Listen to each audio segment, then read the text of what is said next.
Greetings everyone and welcome to the BlastCast. I am Jarus and no Lightning Dragon today. Currently Lightning Dragon is in the middle of a move and we all know how much fun that is. His back's feeling like crap and I just told him I'd handle this solo because, well, we've all moved, we've all been there. Alright, this week on Around the Verse. Let's start with the basic ship updates before we get into the big one. The Constellation Phoenix is in gray box modeling phase. The Hammerhead is also in gray box, moving towards the final approved interior stage.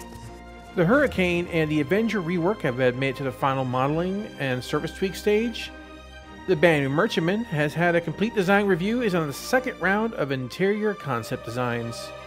The F8 Lightning is in gray box surfacing stage and it's undergoing tweaks to the front of the ship. It looks like they kind of brought the those fins in the front a little bit closer in. And that's underneath what Chris Roberts wants. He wasn't quite happy with the way the front of the ship looks, so definitely understand that. The Vandal Blade is undergoing review of its cockpit layout and interior. They stated they're going to be having a ship shape that's going to be covering the Vandal Blade down the road. And the Cyclone is in the flight prep phase. Well, I'll tell you what, for all you Reclaimer lovers out there, this episode was absolutely amazing. The footage for the ship, fantastic. Of course, as anyone knows who looked at the ship initially, clearly it was inspired by the Nostromo. I mean, any Aliens fan out there just saw the industrial look of that, and that's probably the first thing that popped into your heads. The ship, of course, is massive. It has crew quarters, bathroom, captain's quarters, engineering deck, salvage room, tech room, galley, mess hall. And what makes this ship unique, of course, is the landing gear. The unique springs that are comprised to make the ship land the way it does. You know, and the way it comes down, it kind of reminds me a little bit of like an insect, just some gigantic bug landing on the surface of a planet. I'm half tempted to take this thing out and find a ship on a landing pad somewhere and just, because when it comes down, when you come down too fast, it looks like it almost like the base almost hits the ground. And I wonder what would happen if you were to straddle a ship and just come down hard like that. Would you just obliterate it? I don't know. Maybe it's the troll in me, but I really want to find out. Now, one of the things they did actually talk about that I thought was interesting is that they acknowledged the fact that because the landing gear are essentially the engines, that they couldn't just have the engines get ripped off because that would kind of screw up a lot of things. In fact, there's a lot of ships in the game that have that particular problem. So apparently they're going to be working it so that other parts, that the damaged states that occur to those engines don't cause a problem with its VTOL and landing gear systems, which is smart because, as I said, we've got a lot of ships right now. For example, if you blow the wing off a Hornet, the landing gear's in the wing, but when you hit the N button to deploy landing gear, the landing gear pops out of thin air and it's attached to nothing. I always thought, for example, on the Hornet that the landing gear should be moved into the body. I think that's probably the best place to put most landing gear, with the exception of something like the Reclaimer, just because of the fact that with removable parts, that whole part of losing that structure that contains the landing gear becomes a real issue. And yes, you could conceive it as it's realistic that, you know, if a wing gets blown off, you have to basically crash land the vehicle or land it on its belly. Totally get that. And but for simplification, sometimes I think they need to review some of those ships and just kind of move things around a bit. Like, let me use my Veterans Day coupon to upgrade the torso of my Super Hornet to the military body style. I would be very happy with that change. But back to the Reclaimer, there's tons of jobs to do in the Reclaimer. You have the pilot, you have 2 tractor beam operators, 2 drone operators, and of course there's some standing consoles for things like apparently maybe remote turret operations, scanning, whatever they're going to be using them for, engineering. Now the sheer size of this ship is 150 meters in length, similar width according to them, and about 50 to 60 meters in height. I really can't wait to get my hands on this thing. I love these large ships. I mean, outside of this, I think possibly the Polaris is the next ship that I'm really looking forward to, because I've kind of given up on the Redeemer for this year, or maybe even next. Who knows when that ship's gonna be reworked. I want my Redeemer. All right, and a very quick summary of calling all devs. Question: will we be able to climb cliffs or use thrusters when on foot? It's not in the scope of what they're currently working on. Maybe someday.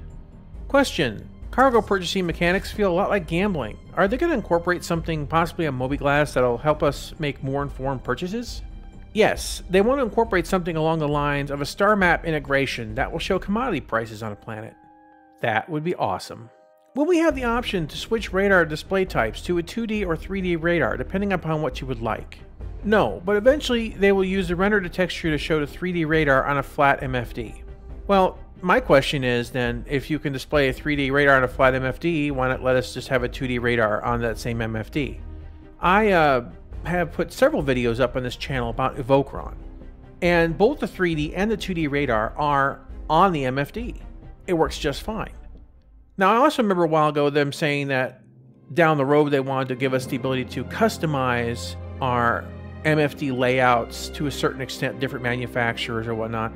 I really dislike the holographic 3D radar that they have. It's very hard to read. Frankly, it comes down to the point that I don't even really use it very much because it's so counterintuitive. It's way easier to use the arrow, which I think also shouldn't be in the game, but it's way easier to use the arrow and line up a target more effectively because that radar is just, it's unwieldy. Question: when will we be able to EVA between fast-moving ships moving in the same direction? It's not planned for the immediate future, but it's not impossible to do. Possibly they want to do some kind of physical attachment to a ship via equipment like personal tractor beam or such.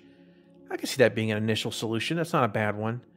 I think all of us have been in the position where you get too close to a door. Say like in the Caterpillar, we had that happen, and we just got kind of sucked out and left behind in space. One of the big things they need to do is make sure that you can inherit the speed that you have. And also, EVA should work a lot like a decouple, or at least have a decouple option. So when you step off a platform or a ship that's moving at 100 meters a second, you should just inherit that 100 meters a second. And if you're decoupled, then you should be able to move up and down the whole length of the ship and do external repairs, whatever needs to be done while it's in motion, as long as it doesn't make any maneuvers. But you know, your ship's disabled. Let's say your engines are shot out or your power plant's damaged and you're just drifting at 100 meters a second. The way it is right now, you step out of the ship and the ship just leaves you behind. But with an inherited speed, you step out, you're right next to it, and you just make whatever bursts of thrusters you need to get to the position you need and go from there. Question: what kinds of E-War are being planned past the EMP? Hacking avionics, overriding ship computers to open doors, do physical damage to ships, control ship remotely. That one sounds interesting. Jam signals.